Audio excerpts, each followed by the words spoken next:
wabarakatuh. Innal hamdalillah, segala puja dan puji milik siapa? Allah. Belum kompak. Sekali lagi, segala puja dan puji milik siapa? Allah. Gak usah melotot-melotot.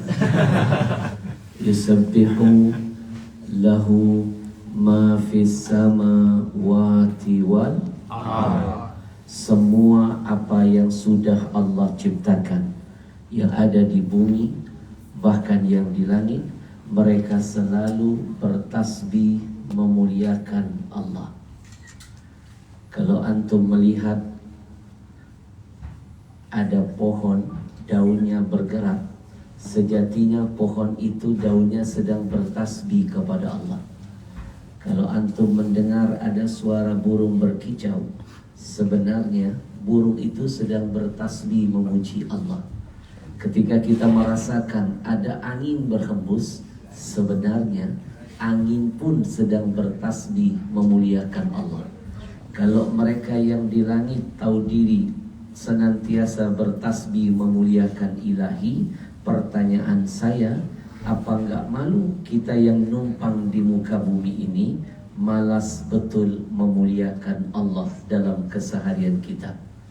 Kalau mereka makhluk-makhluk Allah yang lain, pohon, angin, burung, dan semuanya mereka selalu bertasbih.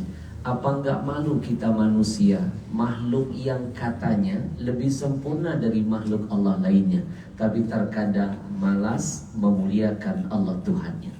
Saya teringat guru saya, ulama besar di kota Palembang, pimpinan pondok pesantren Arya. Beliau pernah berpesan, Ahmad, jangan mimpi Allah memuliakanmu kalau engkau tidak mau memuliakan Allah dengan lisanmu. Cara cepat meraih kemuliaan dunia dan akhirat, sering-seringlah memuliakan Allah yang Maha Mulia. Maka setiap kali saya berdakwah, selalu saya membiasakan diri saya, melatih diri saya, dan mengajak para jamaah untuk senantiasa memuliakan Allah dengan lisannya. Kalau saya ajak bertasbih dulu sama-sama, mau? 9 orang.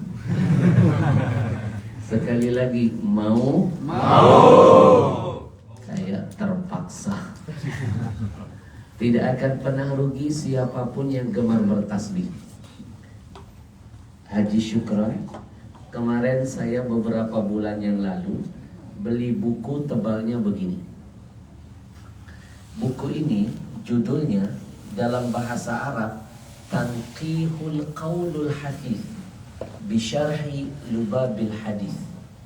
Buku ini karangan Imam An-Nawawi Al-Bantani, wafat hampir 200 tahun yang lalu. Ulama besar, digelar Syekhus Syuyukh Al-Hijaz, Syekhus Syuyukhul Hijaz. Beliau adalah gurunya para guru-guru ulama Hijaz. Gurunya Ahmad Dahlan, pendiri Muhammadiyah. Beliau gurunya Hashim Ash'ari, pendiri NU.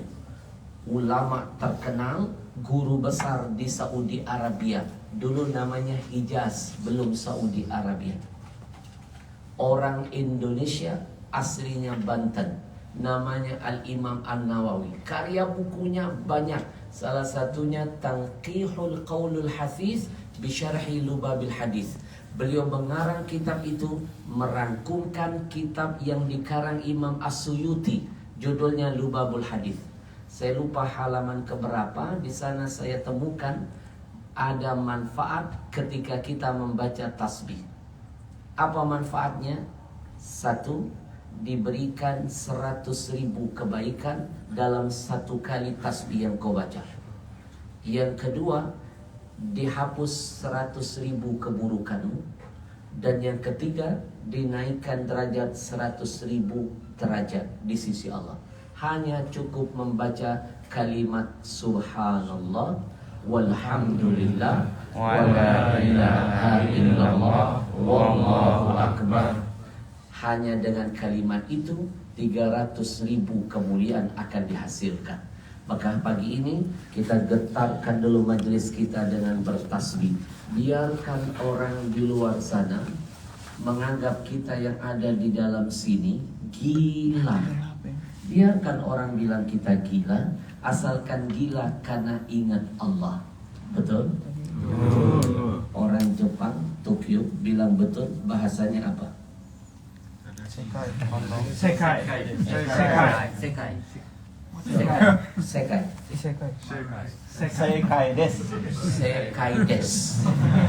Sekai des. Udah mulai aneh. Tolong ke depan bantu saya ajarkan sepatah dua patah bahasa Jepang, Bang Yusuf. Karena agama yang menyuruh sampaikan dakwah itu menurut bahasa kaumnya. Kalau hari ini saya ada di Jepang, saya harus belajar bahasa Jepang. Sekai des. Betul ya? Kita getarkan majlisnya dengan bertasbih. Siap? Siap. Kalau saya ajak berzikir, bertasbih, berjamaah, mau? Mau. Mantap. Jangan kayak kemarin di negara mana itu, di kota mana, ada yang angkat tangan. Habib Ahmad Al-Habsyi. Kami sebenarnya suka dengan zikir. Bagus, saya bilang. Kami sebenarnya senang dengan zikir berjamaah. Mantap.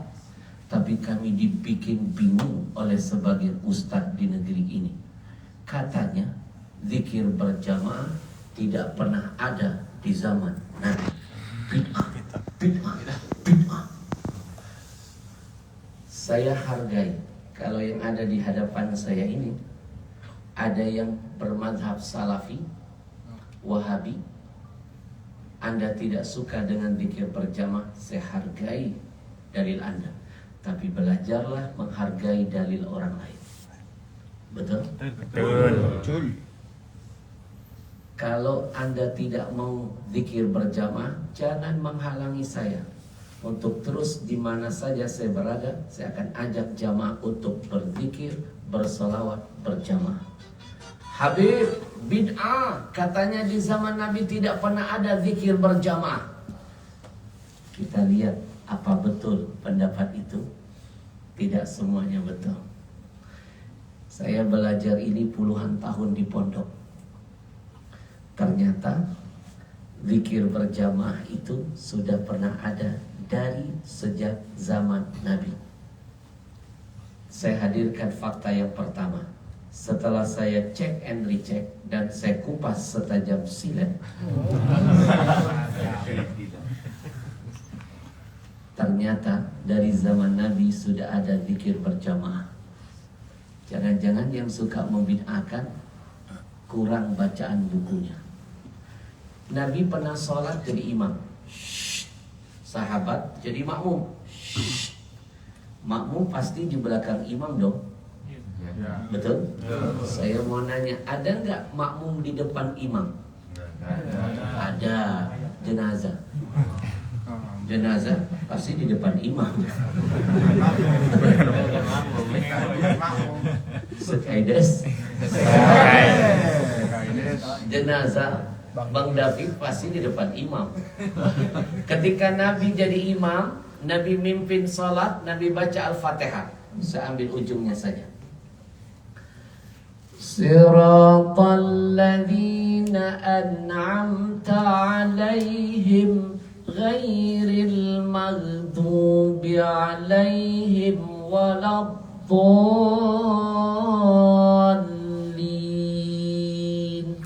Amin. Bukankah amin itu zikir? Bukankah amin itu sejak dari zaman Nabi sudah diteriakkan berjamaah?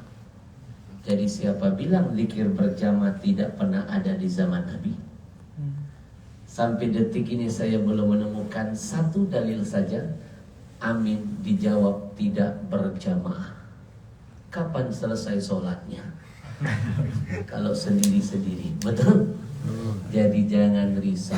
Zikir berjamaah sudah ada di zaman Nabi. Alhamdulillah. Subhanallah walhamdulillah wa la ilaha illallah wallahu akbar wa la haula wa la quwwata illa billahil aliyyil azim. Subhanallah walhamdulillah wa la ilaha illallah wallahu akbar wa la haula wa la quwwata illa billahil aliyyil azim. Siapa bilang zikir berjamaah tidak pernah ada dari sejak zaman Nabi? Saya hadirkan jawaban kedua. Survei membuktikan Nabi pernah perang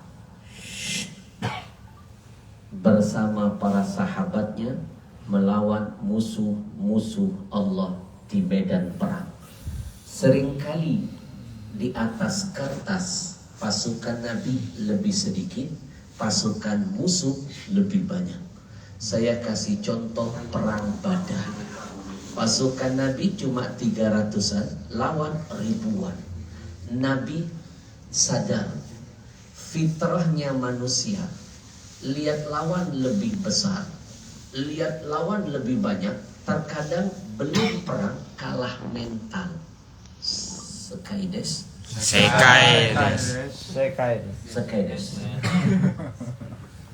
Nabi Fatona, Nabi cerdas. Nabi tidak ingin pasukan Nabi kalah mental. Belum perang sudah gemetar, belum tempur sudah mundur. Nabi cari akal, bagaimana membakar semangat para pejuang, siap mati di medan perang. Meskipun lawan berkali-kali lipat, mereka tidak pernah takut. Nabi bakar dengan kalimat apa? Takbir dalam setiap perang. Bukankah takbir itu zikir? Begitu Nabi teriakkan takbir, semua para sahabat menjawab berjamaah. Takbir! Allahu Akbar. Suara takbir jamaah para sahabat dibawa oleh angin, bergemuruh, terdengar oleh musuh yang gemetar, merasa jumlah Nabi, pasukan Nabi lebih banyak dari mereka. Itu sebabnya Indonesia ini bisa merdeka. Silakan buka fakta sejarah, tidak terlepas peran zikir berjamaah dalam setiap perjuangan para pahlawan negeri kita. Lihat Bung Tomo, setiap kali orasi selalu membakar semangat para pendengarnya. Takbir, takbir, Allahu Akbar, Allahu Akbar. Makanya yang membina-binakan zikir berjamaah itu kurang wawasan kebangsaan. Sekaides. Dari mana sejarahnya bambu runcing bisa menang lawan meriam Belanda? Bukan meriam Belina. Meriam Belanda tadi juga. Betul? Kalau bukan karena bantuan, pertolongan dari Allah. Dan demi Allah, pertolongan itu tidak akan datang kalau tidak dipancing dengan kebaikan. Betul? Kebaikan apa yang paling cepat mengundang pintu, membuka pintu keberkahan adalah kebersamaan dalam semua kebaikan. Al-barokah ma'al jamaah. Keberkahan akan hadir dari Allah manakala kita mau bersinergi dalam setiap kebaikan. Salat berjamaah pahalanya, berkahnya berbeda dengan sendirian. Zikir berjamaah, tadarusan, semua yang berjamaah selama itu kebaikan akan mengundang pintu keberkahan. Alhamdulillah. Subhanallah walhamdulillah wa la ilaha illallah wallahu akbar wa la haula wa la quwwata illa billahil aliyyil azim. Siapa bilang zikir berjamaah tidak pernah ada sejak zaman Nabi? Fakta ketiga, Nabi pernah umroh dan haji bersama sahabat. Dalam rangkaian umroh dan haji, Nabi baca talbiyah. Isi talbiyah itu zikir semuanya, dan itu dibaca bersama-sama, together. Bahasa Jepangnya apa? Ishoni. Susah amat. Ishoni. Ishone. Ishoni. Hah? Ning terakhir Ishoni. Yang ceramah siapa?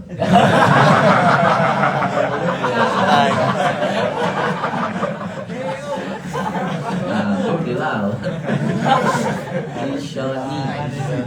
Bersama-sama. Together. Together. Ishoni. Sekai desu. Sekades. Sekades. 1 bulan saya di Jepang, pulang lupa bahasa Indonesia. Itu dibaca berjamaah sampai detik ini. Antum mau umroh, antum mau haji, itu menjadi syariat, betul?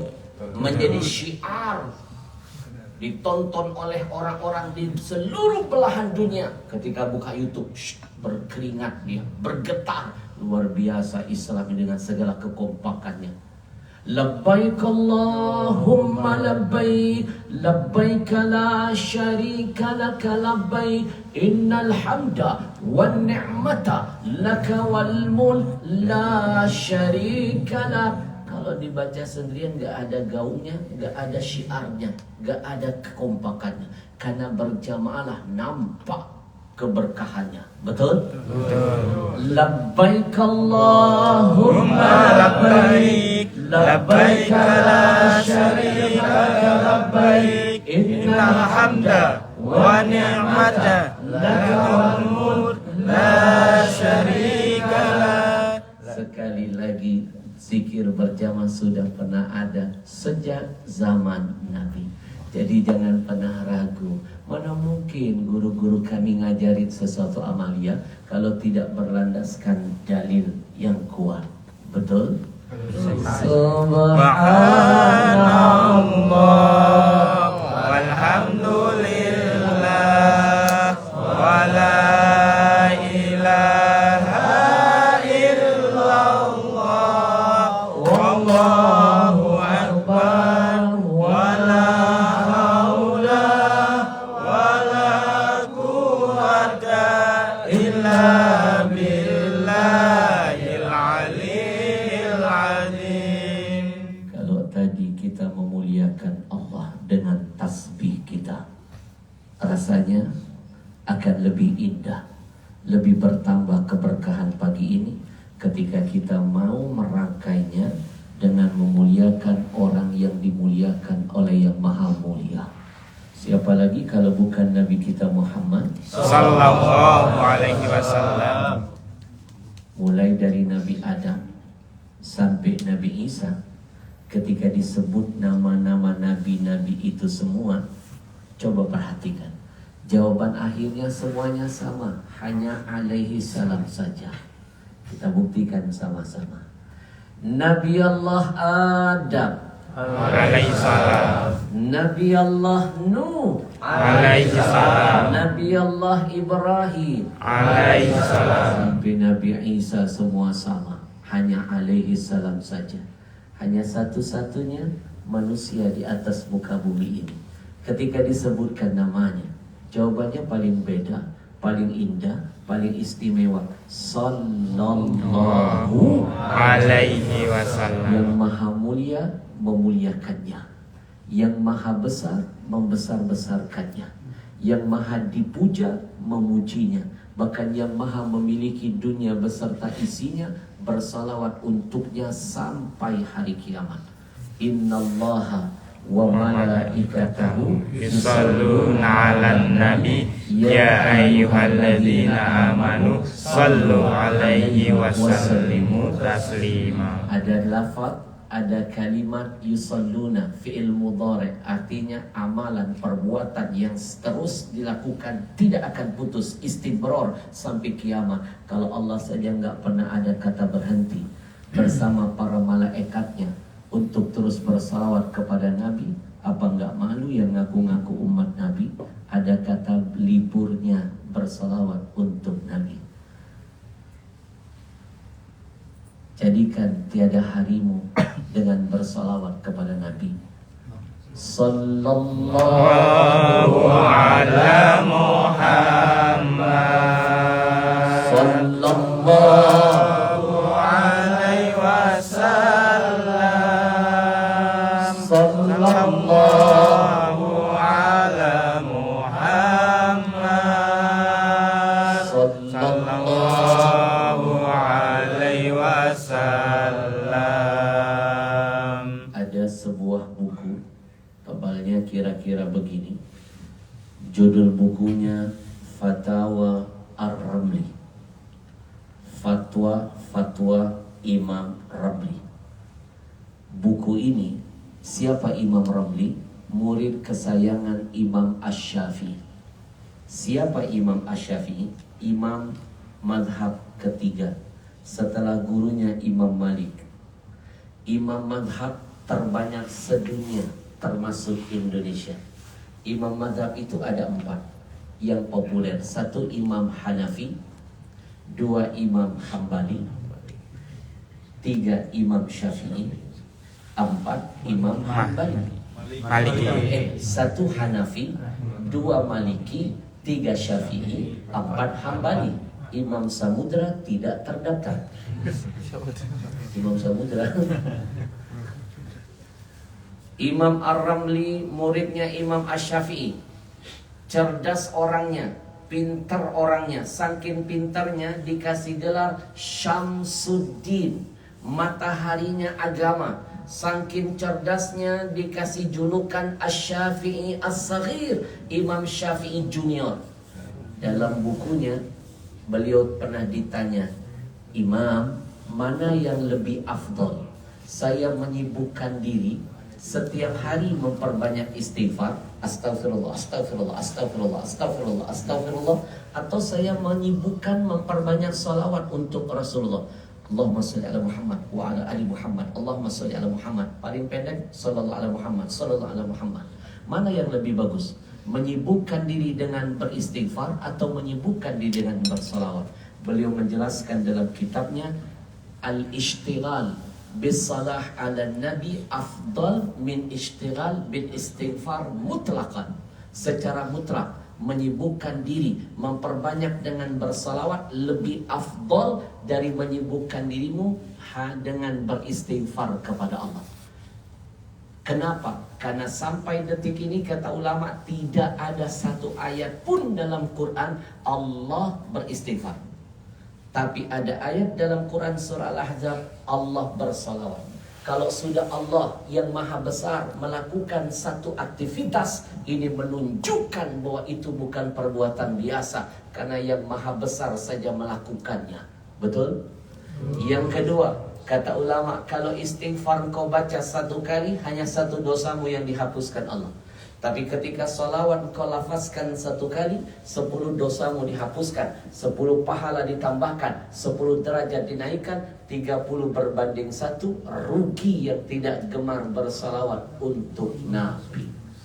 Saya diamanahkan guru saya Haji Syukron, setiap hari jangan tidur, jangan tutup mata kecuali baca 10.000 salawat kepada Rasulullah. 10.000 banyak Habib, sedikit kalau sudah dijalani. 10.000 sedikit, yang dibaca cuma salawat Jibril, sallallahu alaihi Muhammad, sallallahu alaihi Muhammad, sallallahu alaihi Muhammad. Antum habis, bagaimana cara baginya? Bagi dengan 5 waktu sholat. Mohon maaf, di Tokyo sholat masih 5 kan? Masih 5. Alhamdulillah. Sebelum sholat subuh, antum baca 1000. Dari azan menjelang iqamah itu ada waktu sepernya lama. Daripada bengong baca 1000 salawat. Itu nggak nyampe 10 menit akhir.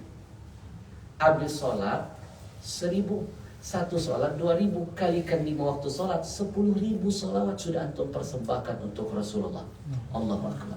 Belum lagi kerja, belum lagi di motor, belum lagi di mobil. Pastikan napasmu tiada henti bersolawat untuk Nabi. Semua yang gemar bersolawat pasti mendapatkan kemuliaan di dunia, keberkahan hidupnya, husnul khatimah, dan kemuliaan setelah wafatnya. Lihat Guru Zaini, sudah wafat orangnya, jasadnya sudah terkubur dalam tanah. Hallnya termasuk terbanyak sedunia, puluhan juta orang hadir mendoakannya. Siapa yang menggerakkan hati orang-orang ini kalau bukan Allah? Siapa kalau bukan dia punya kedudukan tinggi di sisi Allah? Dia memuliakan orang yang dimuliakan Allah. Allah muliakan dia sekalipun dia sudah wafat, meninggalkan dunia ini. Guru sekumpul. Antum kenal Habib Syekh? Saya kenal beliau dari dulu. Bukan siapa-siapa. Tapi sekarang Allah angkat derajatnya. Kenapa? Karena beliau terlalu tergila-gila bersolawat memuji Rasulullah.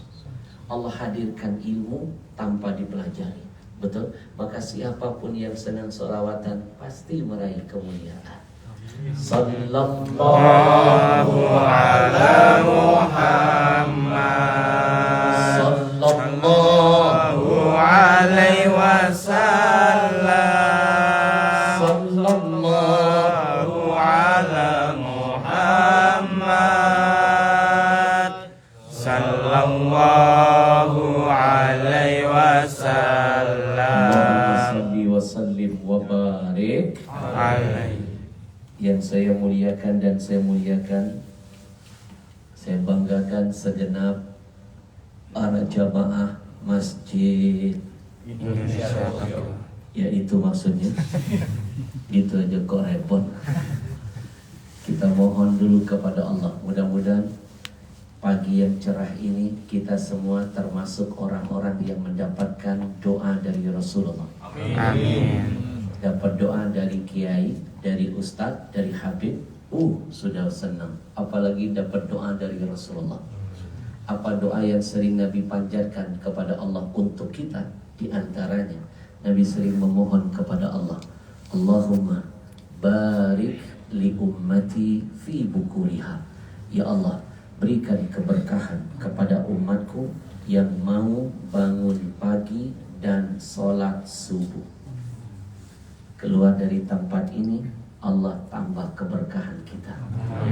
Alhamdulillah. Saya mohon maaf, tadi habis sholat subuh, saya langsung tutup dengan doa. Zikir sunnahnya saya hilangkan.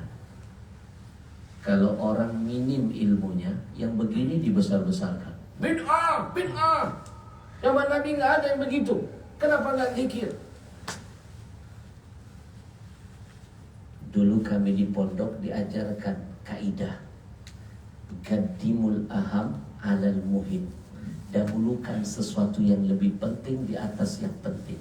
Zikir sunnah penting, tapi menuntut ilmu, majelis ilmu jauh lebih penting. Jelas? Satu, karena waktu saya terbatas subuh ini. Dari sini saya harus mengejar kereta cepat menuju ke Sakaoka. Osaka. Yang ceramah siapa? Sekade. Betul. Jadi sayang kalau zikir antum tiap hari bisa lakukan. Ketemu anak belum tentu 10 tahun ke depan. Sekade. Jangankan menuntut ilmu ketemu ulama, antum di rumah sedang zikir. Zikir itu kan sunnah. Datang tamu masuk ke rumah, teruskan zikir atau stopkan zikir, layani tamu. Mana yang lebih afdal? Layani tamu. Kalau zikir itu namanya kecerdasan individual. Tapi kalau kamu layani tamu, kecerdasan sosial lebih bermanfaat. Majalisul ikhwan matubdoh wal aurat tubdoh. Zikir besok kamu bisa lanjutkan, layani tamu belum tentu ada kesempatan kedua. Itu pentingnya ilmu baru beramal. Ngaji baru sebentar nyalahin ulama. Betul? Padahal syekhnya syekh Google. Bid'ah, bid'ah. Saya kalau ngadepin orang begini bid'ah, bid'ah, bid'ah. Saya baca Fatihah, habis sholat subuh cuma satu kali kayak tadi, Al-Fatihah. Ada yang protes. Bid'ah. Nabi tidak pernah baca Fatihah setelah sholat. Saya bilang, kamu belajar dari mana? Dia sebutkanlah nama guru-gurunya, Dr. S3 dari Madinah. Saya bilang, yang kamu sebutkan itu salah satunya Dr. Khalid Basalamah. Tanya dia, kenal nggak dengan Al-Habsyi? Sahabat saya, teman saya, kantornya dekatan dengan kantor saya.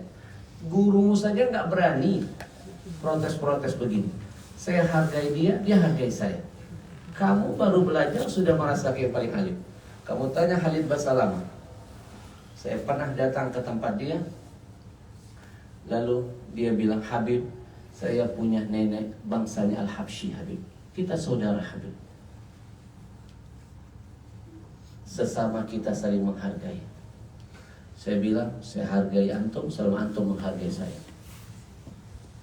Kalau saya bongkar, kamu nanti malu. Gak usah pakai kitab saya.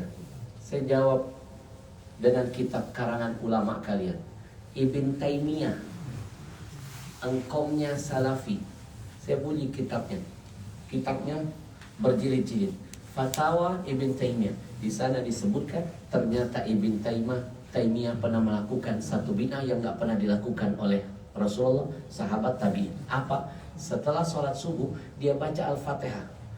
Mending saya cuma sekali. Ibn Taymiyah ulama kalian, beranikah kalian kafirkan dia? Itu baca Al-Fatihah gak terhitung jumlahnya sampai terbit matahari. Tidak ada dalilnya. Betul? Nabi pernah melakukan itu. Silakan beli kitab Fatwa Ibn Taymiyah. Jadi tuntaskan dulu kitab ulama, jangan menyalah-nyalahkan. Betul?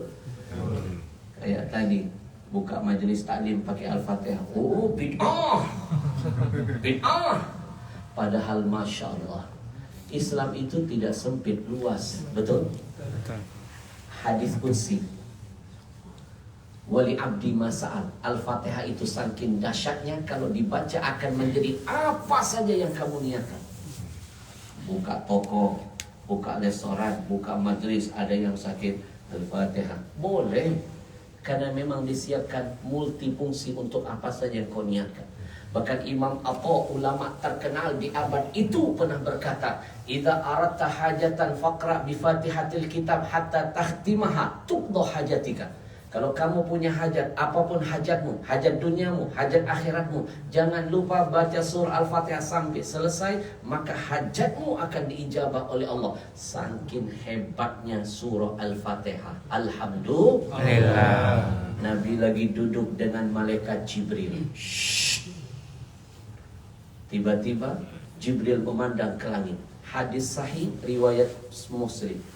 Nabi duduk dengan Jibril, tiba-tiba Jibril memandang ke langit. Jibril berkata, Muhammad, aku mendengar ada suara pintu langit terbuka. Pintu apa, Jibril? Pintu ini, Muhammad, sejak awal Allah ciptakan gak pernah dibuka-buka loh. Baru kali ini pintunya terbuka. Wow. Muhammad, sebentar lagi akan keluar dari pintu itu malaikat yang gak pernah turun tugas ke bumi. Sejak diciptakan Allah gak pernah keluar-keluar, tidak pernah meninggalkan puskunya. Hari ini dia akan turun, keluar dari pintu itu. Turun malaikat itu, lalu mengucapkan salam kepada Nabi seraya berkata, Abshir binurain. Wahai Muhammad, aku diutus Allah menghantarkan dua kabar gembira. Kabar gembira, bergembiralah Muhammad, ada dua cahaya hari ini aku bawa, hadiah khusus dari Allah. Utitahuma lam yu'tahuma nabiyyun qabla. Dua kado ini Allah kasih buatmu Muhammad dan umatmu yang gak pernah Allah kasih buat nabi-nabi lain sebelummu. Apa yang pertama? Surah Al-Fatihah. Yang kedua, dua ayat terakhir dari surah Al-Baqarah. Lan taqra'a biharfin minhuma illa utitahu. Kata malaikat, pesan Allah Muhammad buatmu dan umatmu, dua surah ini tidaklah dibaca walaupun satu huruf saja kecuali saking hebatnya Al-Fatihah, saking hebatnya dua ayat terakhir dari surah Al-Baqarah, itu akan membuat hajat niat dikabulkan oleh Allah. Hadis ini multifungsi, umum sifatnya. Antum mau baca di mana saja selama dalam kebaikan boleh. Betul? Jelas.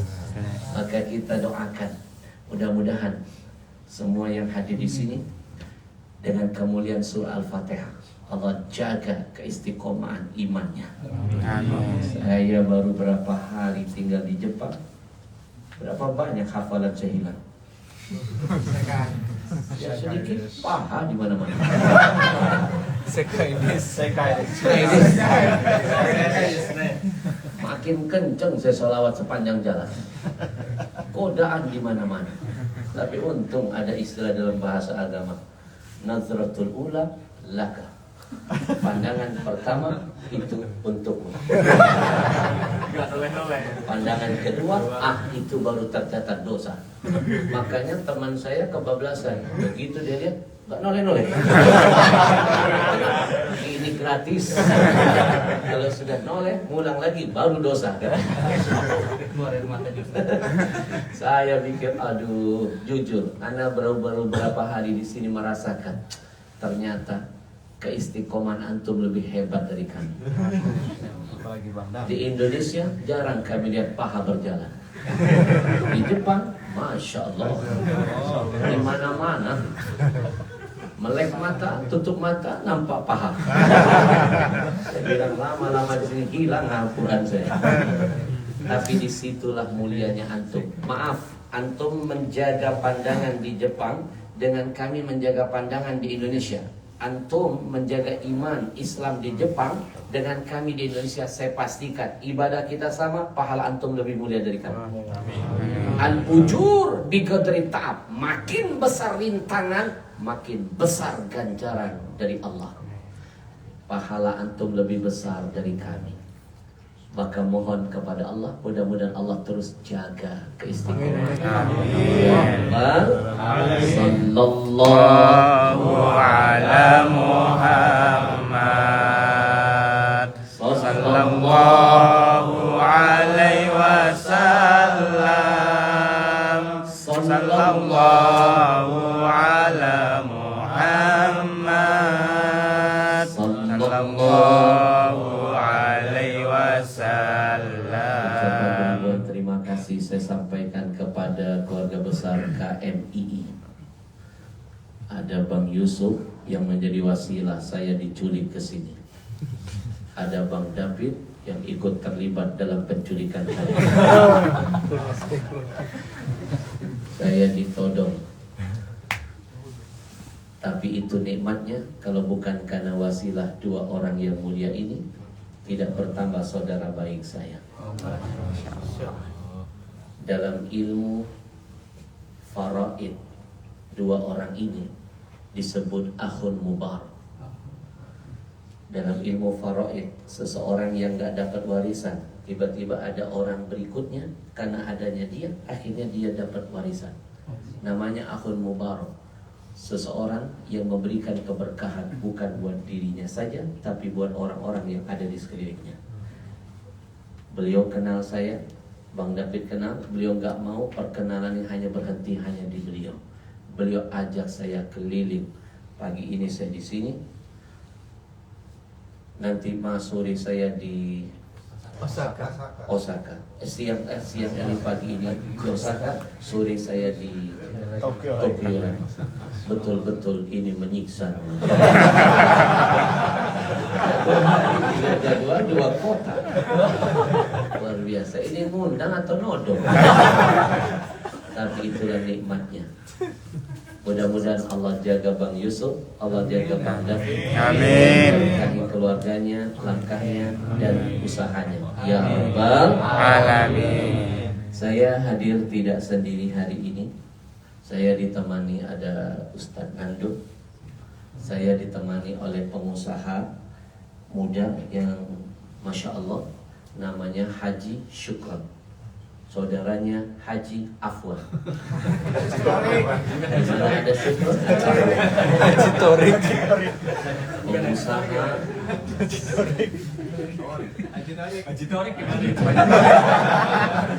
ada hubungan dengan Haji Muhyiddin. Haji tukang bubur naik haji nanti 3 kali. Haji 2 bulan. Bu, sekarang ini lagi ngetop usia 2 bulan. Belum selesai nipas. Masya Allah.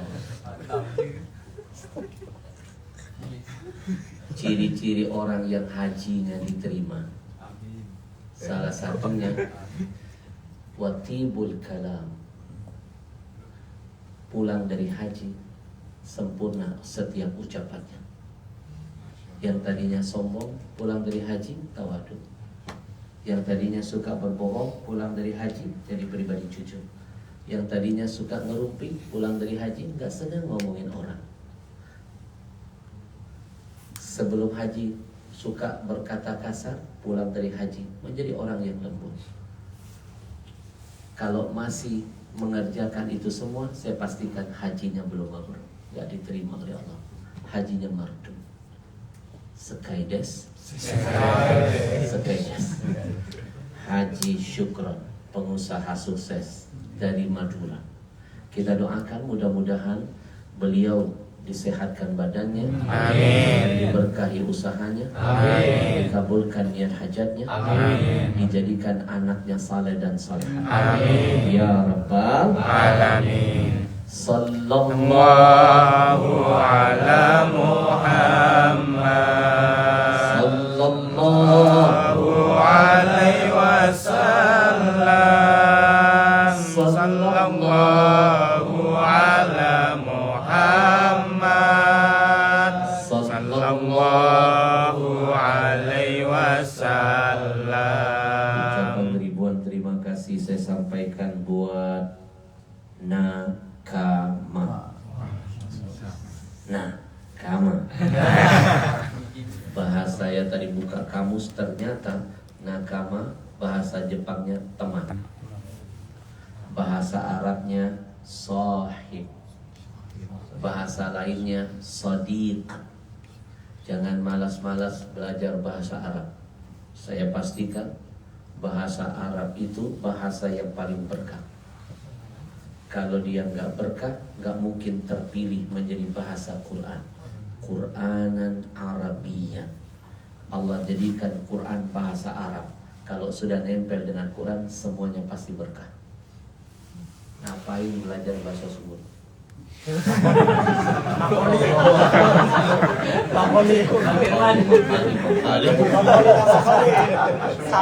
Ngapain belajar bahasa cacing? Apalagi bahasa Suryani. Benarkan dulu bahasa Quranmu, betul? Baru belajar bahasa-bahasa lain. Bahasa Quran saja keteteran, ngurusin bahasa Suryani, betul? Tapi inilah Indonesia. Kalau nggak ada makhluk-makhluk begini,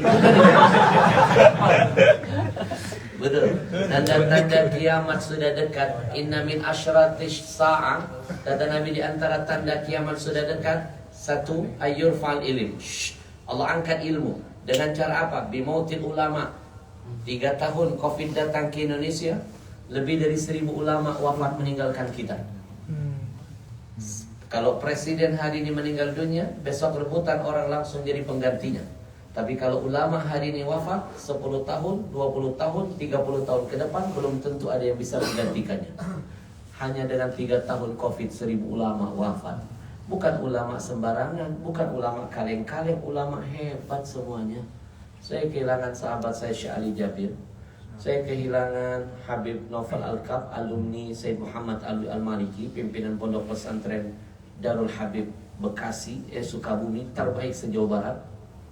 Saya kehilangan sahabat saya dari Madura, Dr. Imam Mawardi, orang alim di Madura. Dan masih banyak lagi. Saya kehilangan Ustaz Tengku Zulkarnain. Betul? Tanda kiamat sudah dekat, ulama diwafatkan, ilmu diangkat. Tapi seiring itu wa yudharal jahl, kata Nabi. Allah hadirkan orang-orang bodoh berbicara tentang agama. Lahir makali.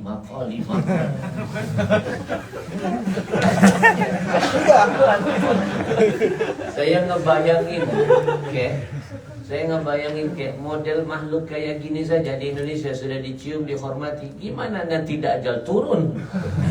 Kalau model begini saja sudah ada pengikutnya dan bisa menyesatkan orang-orang di sekelilingnya dengan segala kebohongannya, bagaimana Dajjal dengan tipu dayanya yang nanti mengaku sebagai Tuhan? Betul? Di Indonesia itu Bang Syukron lengkap deh. Yang ngaku jadi nabi banyak.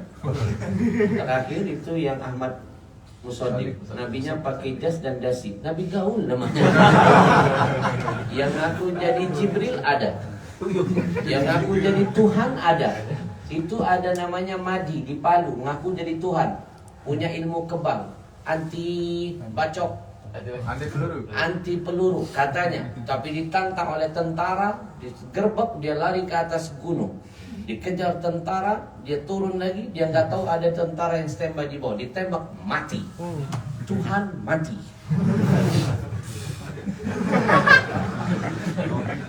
Sekarang ada lagi yang ngaku temannya malaikat. Makali. Bisa bahasa semua binatang. Lengkap Indonesia. Yang aku jadi Tuhan, Nabi, malaikat ada. Tapi sampai detik ini saya nungguin kok nggak ada di Indonesia ini. Yang aku jadi setan. Ada yang jadi setan banyak. Sekaides. Itulah Indonesia. Betul? Betul. Kita doakan mudah-mudahan si Makoli ini dapat hidayah. Ya Rabbal Alamin. Nakama artinya teman. Bahasa Arabnya sahib, bahasa lainnya sadiq. Jangan malas-malas belajar bahasa Arab. Saya sampai detik ini masih belajar. Malu saya. Saya ketemu pendeta satu pesawat dengan saya sudah pandai menegur saya bahasa Arab. Malu pendeta diam-diam belajar bahasa kita. Saya pernah malu saya kayak malu yang kedua kalinya kayak ketemu anak kecil-kecil kayak pandai bahasa Arabnya. Waktu saya ke Madinah.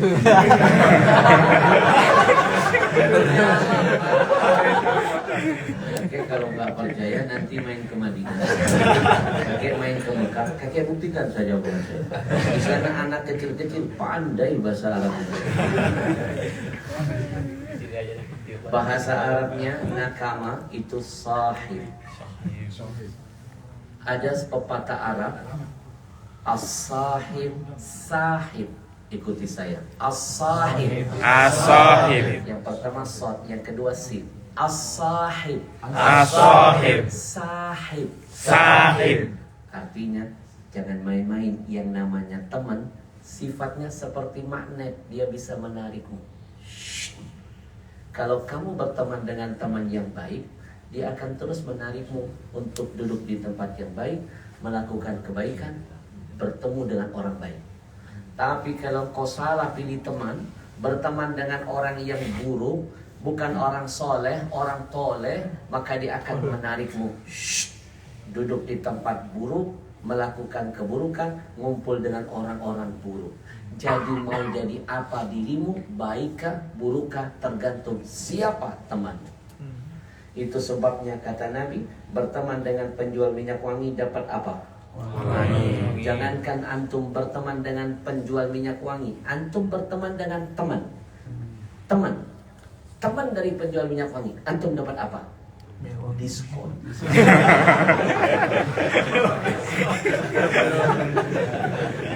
Bang Yusuf jual minyak wangi, punya teman Bang David. Saya datang ke Bang Yusuf, saya temannya Bang David.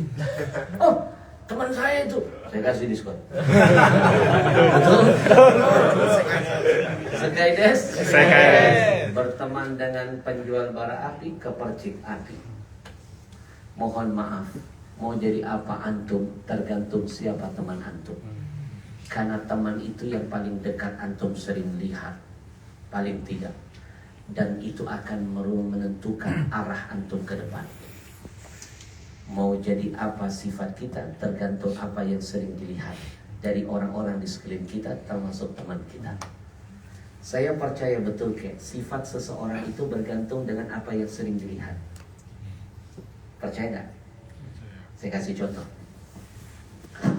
Petugas kamar mayat rata-rata setelah saya survei itu punya sifat rata-rata jarang senyum.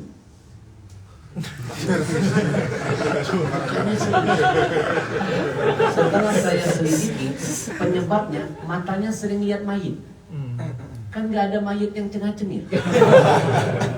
Semua mayit matinya tuh. Dan itu setiap hari dia melihat itu kebawa jadi sifat. Kasus kedua, di Palembang saya punya teman remaja 10 tahun pisah dengan saya. Saya pindah ke Jakarta hijrah, dia entah pergi kemana. 10 tahun gak jumpa. Subhanallah, saya tabligh akbar diundang gubernurnya di tengah-tengah lapangan, ribuan jamaah yang hadir. Nampaklah teman saya ini duduk di tengah-tengah keramaian. Tapi ada yang berubah dari teman saya. Dulu gak pernah senyum, cemberut. Hari itu berubah total. Murah senyumnya. Saking murahnya gak ada orang dia setengah-cengir. Setelah saya ceramah saya panggil, Mas bro, dulu kamu gak begini loh. Dulu kamu orangnya cemberutan, mukamu sangar. Kok sekarang ramah, murah senyum? Kenapa berubah? Dia jawab, Alhamdulillah Habib, saya sudah dapat pekerjaan. Oh, selamat ya. Ngomong-ngomong kerja di mana? Rumah sakit jiwa. Pantes, sering lihat orang gila ketawa nular. Betul? Antum punya teman sering baca Quran, sering dilihat nular. Betul? Antum punya teman sering merokok, sering lihat, bisa membuat antum jadi merokok. Antum punya teman narkoba, sering lihat bergaul, lama-lama antum kena narkoba. Maka teman itu menentukan. Sallallahu ala Muhammad sallallahu alaihi wasallam. Sallallahu ala Muhammad sallallahu alaihi wasallam. Saya ditanya oleh seseorang Habib, siapa teman sejati itu sebenarnya? Jawabannya, sadiquka man sadaqaka la man saddaqaka. Kalimatnya sama, beda di tasydid aja, tapi maknanya beda. Saya ulangi, ikuti saya. Sadiquka Sadiquka man sadaqaka laman saddaqaka. Artinya teman yang baik itu adalah teman ketika melihat engkau berbuat salah, dia tampil menjadi orang pertama yang memperbaiki kesalahanmu, mengamalkan ayat watawasau bis haq watawasau bil haqqi watawasau. Bagi yang menasehati itu watawasau bil haq, bagi yang dinasehati harus sabar, watawasau bis. Karena biasanya yang mendengar kebenaran jarang sabar. Betul? Makanya ayat itu diganding dengan watawasau bil haqqi watawasau. Dianjurkan kalau sudah ada yang nasihati, berlapang dada, terima dengan kesabaran. Bersyukur Allah tutup keburukanmu dengan dihadirkan teman baik menutupi kekuranganmu.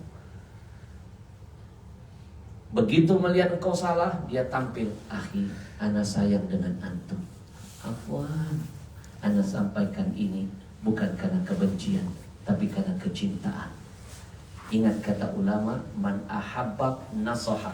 Ikuti saya. Man ahabba nasoha. Siapa yang mencintaimu, dia akan terus menasehati. Jadi kalau ada teman melihat antum berbuat salah, dia diam, dia bungkam, apalagi dia malah mendukung, hebat lu, keren, mantap.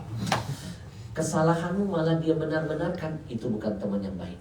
Di dunia dia sudah nggak bisa menyelamatkanmu. Apalagi di akhirat, mimpi bisa menarikmu dari ancaman api neraka. Karena jangan lupa, salah satu syafaat itu Allah titipkan kepada siapa? Kepada teman yang soleh. Dia bisa mensyafaati temannya yang tadinya harusnya dia tergelincir ke dalam neraka.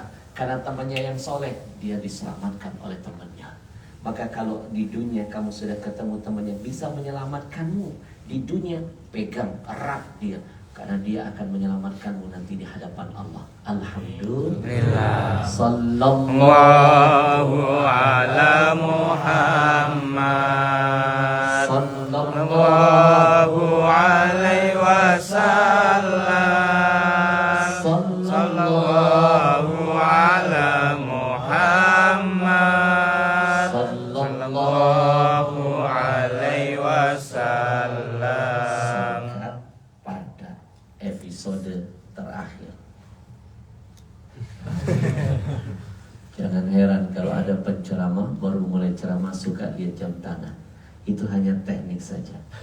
Sebenarnya dia lagi mikir abis ini mau ngomong apa. Bang Hendra, Bang Hendra, tiket kereta cepat aman? Aman. Aman. Lanjut. Lanjut. Ya kompak dong biar saya semangat. Antum semangat, saya semangat. Lanjut. Kompak, lanjut. Lanjut. Ini baru pembukaan. Itu pun baru pembukaan 1. Masih ada pembukaan 9. Izinkan saya mengajak antum sekali lagi kita hantarkan surah Al-Fatihah kepada orang tua dari Pak Andi Hidayat dan teman kita Mas Yudi. Sekali lagi bicara nakama, bicara teman, teman yang baik selalu merasakan apa yang dirasakan temannya. Ketika temannya merasa senang, dia siap menjadi orang terakhir yang akan tersenyum. Tapi ketika melihat temannya susah, dia siap tampil jadi orang pertama yang meneteskan air mata. Kalau antum ketemu pribadi begitu, pegang erat dia. Karena sulit mencari teman yang seperti ini. Biasanya kebanyakan teman ini kita senang dia susah, kita susah dia senang. SMS, senang melihat kita susah, susah melihat kita senang. Betul? Betul. Sekaides. Kita hantarkan surah Al-Fatihah buat orang tua teman kita yang wafat dan segenap keluarga kita yang sudah wafat. Saya pernah merasakan suasana antum, suasana Pak Andi, suasana siapa satu lagi? Kang Yudi yang kehilangan orang tuanya. Saya pernah merasakan itu. Tepat hari raya Idul Fitri yang lalu, Haji Syukran. Tepat di hari raya Idul Fitri, ayah saya tutup usia. Tepat di hari raya pertama, di saat orang sedang bahagia, kami berduka. Ayah saya wafat di hari raya. Beberapa hari sebelum hari raya, ayah saya selama ini tinggal di Jakarta. Saya rawat, saya buatkan kamar terbaik di rumah saya. Beberapa hari sebelum Lebaran, ayah saya memaksa untuk dibawa pulang ke kampung halamannya Palembang. Seperti ada firasat ingin wafat di tanah kelahirannya Palembang. Lalu ayah saya berpesan, nak, batalkan semua jadwal tausiahmu, nak. Temani ayah pulang ke kampung. Siap ayah. Jangan terima jadwal ya nak sampai 1 minggu dan 2 minggu ke depan. Siap ayah. Kita kumpul di kota Palembang ya nak. Siap ayah. Nanti hari raya pertama bakal ramai loh nak di rumah kita. Saya bilang, ayah pasti ramai. Kalau lebaran pasti ramai. Enggak nak, nanti ramainya beda dengan tahun-tahun sebelumnya. Akan lebih ramai nanti nak. Saya enggak sadar kalau itu satu pertanda. Benar kata Nabi, ittaqi firasatal mu'min fa innahu yanzur binurillah. Hati-hati dengan firasatnya orang mukmin, karena dia akan memandang dengan cahaya Allah, seolah-olah tahu akan meninggal dunia di sana, seperti dikasih firasat oleh Allah. Bahkan detik-detik terakhir ketika di Palembang berbuka puasa yang terakhir, ayah saya minta kumpulkan anak cucu semuanya, pengen buka yang terakhir kali katanya. Allah, kita masih nggak sadar dengan tanda-tanda itu. Bahkan ketika besoknya saya pamit mau sholat Idul Fitri, ayah saya bilang, nak, nanti pulang sholat cepat-cepat balik ya nak, jangan lewat dari jam 10 nak, cepat balik, jangan mampir-mampir ya nak. Ternyata ayah saya wafat jam 10 malam. Detik-detik ketika akan wafat,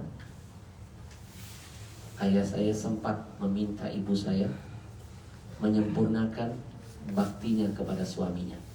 Ayah saya seolah-olah nggak mau wafat, nggak mau tutup mata kecuali merasakan masakan tangan ibu saya.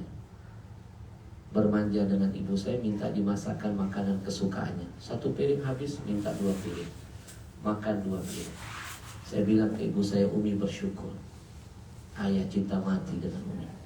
Sampai akhir hayatnya berusaha ingin membawa makanan Umi nanti sampai di surga berkumpul dengan Umi. Akan bercerita di hadapan Allah dan Rasulnya bahwa Umi adalah wanita yang luar biasa. Kata Nabi, kalau ada seorang wanita zaujuha radin anha dakhalatil jannah. Kalau ada seorang wanita, dia belum meninggal dunia, suaminya sudah ridho dengan servisnya, dia belum tutup mata, dia pasti, kata Nabi, masuk surga. Ayah menitipkan tiket surga buat Umi. Sebelum wafat, detik-detik terakhir, ngasih ridho buat Umi. Setelah makan, ayah saya menatap ke satu arah, tidak berkedip, pandangan yang kosong selama setengah jam lebih. Ibu saya lalu melihat lagi zikir, sholat duha, zikir. Lihat ayah saya begitu, manggil, nelfon anak-anaknya, nak pulang nak, cepat nak, ada yang aneh dengan ayahmu nak. Dibaringkanlah ayah saya di kasur. Begitu dibaringkan, saya ditelepon, saya langsung buru-buru pulang dari masjid. Saya ada di sampingnya. Begitu saya pulang, saya duduk di samping ayah saya. Ayah saya menyebut semua nama orang-orang yang sudah meninggal dunia, termasuk anak perempuannya, adik saya yang sudah wafat, adik perempuannya, semuanya yang wafat. Dibilang semuanya sudah datang, semuanya sudah jemput, semuanya sudah berkumpul. Saya sudah meyakini, jangan-jangan ini tanda ayah saya sebentar lagi akan meninggal dunia. Saya ambil tangannya, saya genggam dengan jemari saya. Harapannya, detik-detik ketika ayah saya akan meninggal dunia, mengembuskan nafas, paling tidak saya ikut merasakan bagaimana sakitnya ketika ruh itu dicabut. Akhi, intabi, hati-hati. Sakitnya mati itu seperti 300 kali dibacok dengan pedang ketika ruh Allah cabut keluar dari jasad. Jangan asyik berbuat dosa di muka bumi ini. Semakin banyak dosa yang kau lakukan, semakin banyak kemaksiatan yang kau tebarkan, semakin mempersulit kematianmu. Begitu saya pegang tangannya, saya bisikkan ke telinga ayah saya, ayah, istirahatlah yang tenang. Kematian bukanlah sesuatu yang menakutkan bagi orang yang beriman. Ayah, bersyukurlah. Sebentar lagi ayah akan melihat wajah Rasulullah yang selama ini ayah rindu-rindukan. Ayah, sebentar lagi ayah akan berjumpa dengan Allah yang maha memiliki ayah. Ayah, terima kasih. Ayah sudah menyekolahkan saya ke pondok pesantren. Ayah sudah mengenalkan saya dengan agama. Izinkan saya detik-detik terakhir ini menyempurnakan bakti saya buat ayah. Saya akan tuntun ayah, saya akan bimbing ayah dengan kalimat talqin. Ayah, dulu di masa kecil ayahlah yang mengenalkan saya kalimat ini.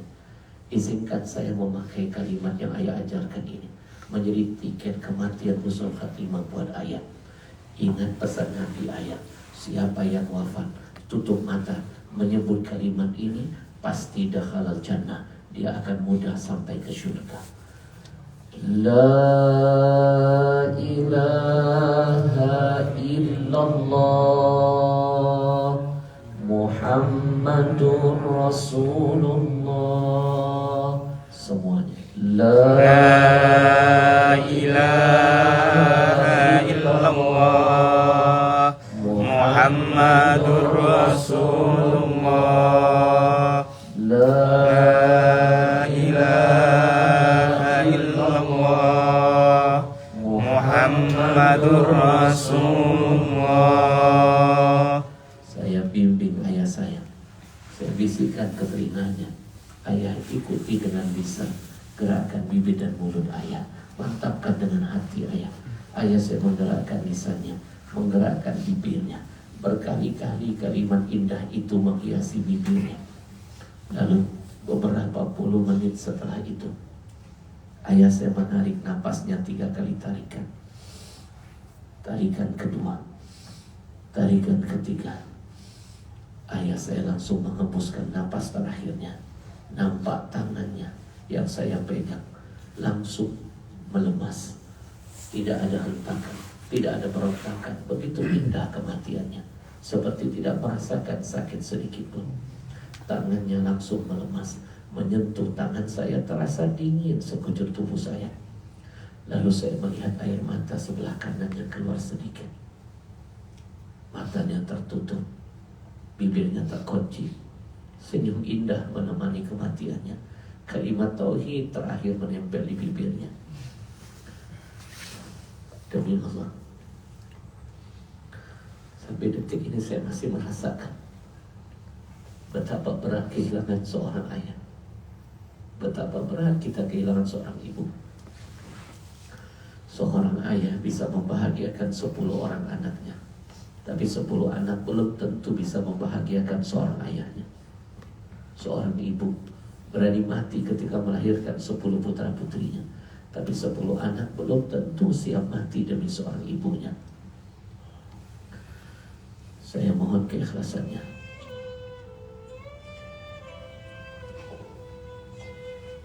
Untuk kita menghadiahkan dulu surah Al-Fatihah. Nanti setelah ini kita akan bermuhasabah, diiringi dengan suara musik yang sangat syahdu. Kita akan menutup mata, merenung, membayangkan semua dosa dan kebodohan masa lalu kita yang pernah kita lakukan kepada ayah ibu kita. Saya pernah menulis satu buku. Nanti insya Allah Bang Yusuf, Bang David, saya hadir khusus nanti untuk yang ke depan.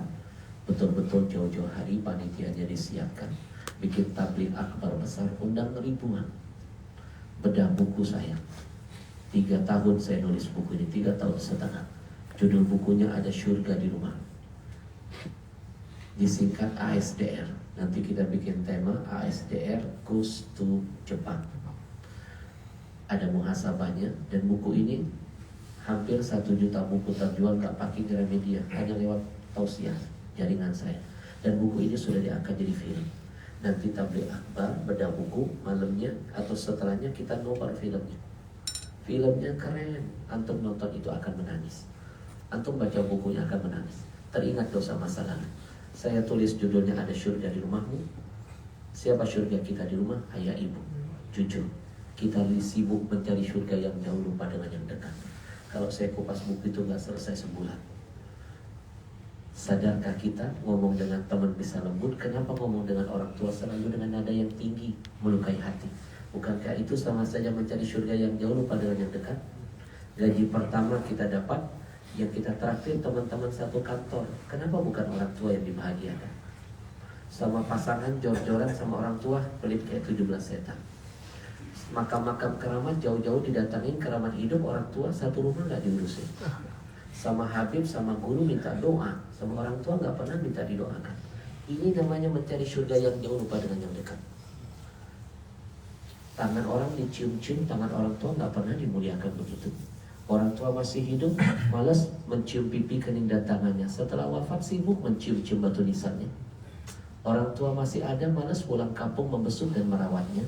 Begitu mereka masuk kubur, sibuk menziarahi makamnya. Orang tua masih ada, malas menelponnya, mendengar suaranya, memandang senyumnya lewat video call. Begitu mereka masuk dalam kubur, baru sibuk ajak ngomong kuburannya. Maka demi Allah, antum pasti heran. Mungkin saya satu-satunya penceramah di Indonesia. Setiap kali ceramah, sebelum mulai saya letakkan handphone saya di meja. Tahu kenapa? Saya selalu mengintai, mengintip kalau ada ibu saya nelpon atau ayah saya nelpon dari dulu.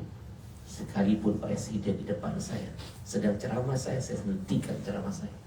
Saya akan angkat telepon ibu saya dan ayah saya. Saya tidak akan biarkan satu detik pun dia menunggu telepon saya. Jangankan sedang berceramah, antum lagi sholat sunnah, orang tua manggil, wajib batalkan sholat sunnah. Apalagi sekedar urusan ceramah. Berapa banyak anak-anak sekarang sibuk main game, pegang handphone, orang tua manggil, tidak dijawab. Hati-hati, akhi, satu goresan luka yang antum tancapkan di hati ayah atau ibu antum, satu tetesan air mata yang antum keluarkan karena kedurhakaan antum, itu akan membuka 1000 bencana, kesialan dari Allah pasti hadir dalam hidup antum. Tapi kalau satu senyum yang antum ciptakan keluar dari wajah mereka karena ketaatan antum, maka satu senyum mereka membuka 1000 berkah hadir dari Allah dalam hidup antum. Maka hari ini saya ajak antum semua, kita bermuhasabah dulu, setelah itu kita tutup dengan Al-Fatihah. Semuanya saya minta tutup mata, tundukkan kepala, bayangkan wajah ayah ibunya sambil diiringi suara musik muhasabah. Lupakan urusan duniawimu, bayangkan semua dosa masa lalu. Bila perlu menangis, antum hari ini menangislah. Lebih baik menangis di dunia daripada Allah buat kita menangis di akhirat. Menangis di dunia sebentar, menangis di akhirat selama-lamanya. Mata yang menangis di dosa masa lalu akan diampuni, akan diharamkan Allah dari sentuhan api neraka. Semuanya yang cinta dan sayang kepada ayah ibunya, tutup matanya, tundukkan kepala, bayangkan wajahnya ibu.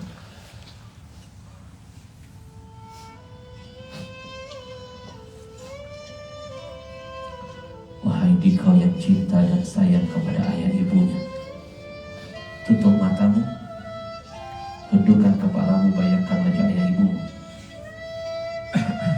Bayangkan seolah-olah saat ini kau sedang berhadapan dengan ayah ibumu. Bayangkan seolah-olah saat ini kau sedang mencium pipinya, memeluk tubuhnya, mendengar suaranya. Bayangkan semua kebaikan apapun yang pernah mereka berikan untuk membahagiakan hidupmu. Lalu tanyakan hati kecilmu, kebaikan apa yang sudah kau persembahkan untuk ayah ibumu. Sadarkah kita? Terkadang kita lebih sering meminta kepada ayah daripada memberi. Sadarkah kita? Terkadang kita lebih sering membuat ibu menangis daripada tersenyum kepada kita. Sadarkah kita? Terkadang kita lebih sering membuat mereka murka ketimbang ridho dengan kita. Bagaimana mungkin ridho Allah akan menghampiri kita, sementara sampai mereka mati, kata ridho dari mulut mereka belum terdengar di telinga kita. Teruslah tundukkan kepalamu, bayangkan semua penyesalan masa lalu. Menangislah, menangislah, menangislah. Istighfar kepada Allah. Kalau yang hadir pagi ini adalah anak-anak yang pernah membenci ayah ibunya, istighfar kepada Allah. Kalau kita pernah membentak ayah ibu kita, istighfar kepada Allah. Kalau kita pernah membohongi keduanya, istighfar kepada Allah. Kalau kita pernah mencuri miliknya, istighfar kepada Allah. Kalau kita pernah memukul ayah ibu kita, istighfar kepada Allah. Kalau kita pernah menghancurkan harapannya, istighfar kepada Allah. Kalau kita pernah memandang wajah mereka dengan tatapan kebencian dan amarah, demi Allah, kita akan sadar betapa mahal orang tua kita nanti ketika jenazahnya terbaring di hadapan kita. Di masa kecil ayah menggendong kita, mungkin besok kita yang menggendong jenazah ayah kita. Di masa kecil ibu selalu memandikan tubuh kita, mungkin besok kita yang memandikan sekujur jenazah tubuh ibu kita. Ya Allah, ampuni sebanyak apapun dosa kami kepada ayah ibu kami. Jangan kau cabut sebelum kami bertobat dari dosa besar ini, ya Allah. Jangan kau jadikan anak cucu kami kelak membalas semua kedurhakaan masa lalu kami. Berikan kami hidayah, berikan anak cucu kami petunjuk, agar kami dan mereka bisa lebih baik dari sebelumnya. Ya Allah, kami mohon kepadamu, bagi ayah ibu kami yang sudah meninggal, bagi ayah ibu kami yang masih hidup, sehatkan badannya, panjangkan umurnya, kuatkan imannya. Jangan dulu kau wafatkan mereka sebelum kami berbakti, ya Allah. Kami belum sanggup lagi melihat jenazah mereka di hadapan kami, ya Allah. Kami belum kuat menguburkan jasadnya. Kami belum sanggup berpisah dengan keduanya. Kami sayang dan cinta kepada mereka. Berikan kami kesempatan kedua untuk bisa membahagiakan mereka di sisa-sisa umurnya. Berikan kami keluasan rezeki dan harta, agar kami bisa menghajikan dan mengumrahkan mereka, agar kami bisa terus sering beramal kebaikan atas nama-nama mereka. Ya Allah ya Rahman, ya Allah ya Rahim. Bagi ayah ibu kami yang sudah meninggal dunia, kami rindu dengan mereka, ya Allah. Kami rindu, ya Allah. Kami rindu. Kami mohon kepadamu, ya Allah. Sayangi mereka, ampuni mereka, luaskan kubur mereka, hujani dengan rahmat-Mu, ya Allah. Jadikan kubur mereka menjadi taman-taman surga, ya Allah. Kami menyesal pada menyia-nyiakan hidup mereka sebelumnya, ya Allah. Kami sadar betapa mahal mereka dalam hidup kami. Setelah mereka hilang dan meninggalkan kami selama-lamanya, kami hanya punya satu harapan, ya Allah. Bangkitkan kami bersama ayah ibu kami di dalam syurga-Mu, bersama dengan Nabi-Mu. Engkau yang maha mulia, muliakan ayah ibu kami dunia akhiratnya. Engkau yang maha pengampun, ampuni ayah ibu kami, ya Allah. Engkau yang maha menerima taubat, terimalah taubat kami semua pagi ini. Semuanya ikuti saya. Rabbi firli, Rabbi firli, wali walidayya, warhamhuma, kama rabbayana shaghira. Kita hantarkan surah Al-Fatihah untuk semua orang tua kita, guru kita, keluarga kita yang sudah wafat. Jangan lupakan mereka yang sudah wafat. Nabi ingatkan, mal mayyit fil qabri kal ghariqil mutaghawwith. Orang yang mati di dalam kuburnya bagaikan orang tenggelam di tengah lautan. Mereka sibuk mencari-cari pegangan. Pegangan mereka cuma satu amal kebaikan. Orang yang mati tidak bisa menambah kebaikan mereka sendiri, karena mereka yang mati dengan Allah terputus hubungannya. Tapi mereka masih punya satu harapan. Apa harapannya? Menunggu-nunggu sampai hari kiamat, kiriman amal kebaikan dari anak cucu, keluarga yang masih hidup yang mereka tinggalkan. Maka itu Nabi ajarkan lewat sabdanya, uhdu limautakum. Sering-sering kalian kirim hadiah buat mayit-mayit kalian. Para sahabat bertanya, wa ma hadiyatul amwat? Apa hadiah buat mayit? Ada dua, kata Nabi. Satu doa, dua sedekah. Dan sedekah yang paling besar pahalanya atas nama orang tua. Jangan malas doakan orang tua, jangan malas sedekah atas nama orang tua. Tarkut doa lil walidain yadhiqul aish lil walad. Silakan buktikan, siapapun yang malas mendoakan orang tuanya, baik yang masih hidup apalagi yang sudah wafat, pasti Allah sempitkan rezekinya. Kita hantarkan doa ini untuk ayah ibu kita yang sudah wafat. Semoga Allah ampuni mereka, Allah luaskan kubur mereka. Allahumma fir lahum warhamhum wa'afihim wa'fu anhum wa'asib madkhalahum. Allahumma ja'al qabrahum rawdah min riyadil jinan. Semuanya lahumul Fatihah. Bismillahirrahmanirrahim. Alhamdulillahirabbil alamin arrahmanir rahim maliki yaumiddin. Iyyaka na'budu wa iyyaka nasta'in. Ihdinas siratal mustaqim. Shiratal ladzina an'amta 'alaihim. Terima kasih banyak, lahir batin mohon maaf. Saya mungkin nggak bisa salam-salaman karena menghemat waktu. Jam 6 saya harus meluncur 20 menit. Mungkin saya nggak bisa makan lagi di sini langsung. Insya Allah nanti dalam kesempatan. Jumpa lagi dalam kesempatan. Insya Allah kajian berikutnya sebenarnya masih panjang. Mana dalilnya Al-Fatihah boleh dibaca buat mayit, mana dalilnya amalan yang hidup sampai kepada yang wafat. Nanti saya hadirkan dalilnya lengkap dengan kitab-kitab sandarannya. Jadi itu akan jadi pegangan buat nanti untuk menghadapi orang-orang yang dikit-dikit bilang bid'ah. Insya Allah di episode berikutnya. Terima kasih banyak. Hati insya Allah saling mendoakan meskipun jarak kita berjauhan. Tangan nggak bisa bersentuhan, insya Allah saling mendoakan. Akhir batin mohon maaf, saya harus menuju ke Osaka. Jazakumullah. Insya Allah nanti kita bikin season berikutnya. Insya Allah saya dengan Bang David kita punya rencana bikin nanti trip halal. Saya ajak jamaah Indonesia liburan sekaligus manfaatkan nanti tabligh akbar besar. Bikin besar, semuanya hadirin jadi panitianya. Jadilah asbab mengundang orang-orang dalam kebaikan. Nanti kita bedah buku Ada Surga di Rumahmu. Lebih dahsyat, ada muhasabahnya, pakai soundnya, pakai ininya, keren nanti. Insya Allah. Nikmat muhasabah itu membuat kita makin sadar dengan kebodohan masa lalu kita. Terima kasih banyak. Assalamualaikum warahmatullahi wabarakatuh. Waalaikumsalam warahmatullahi wabarakatuh.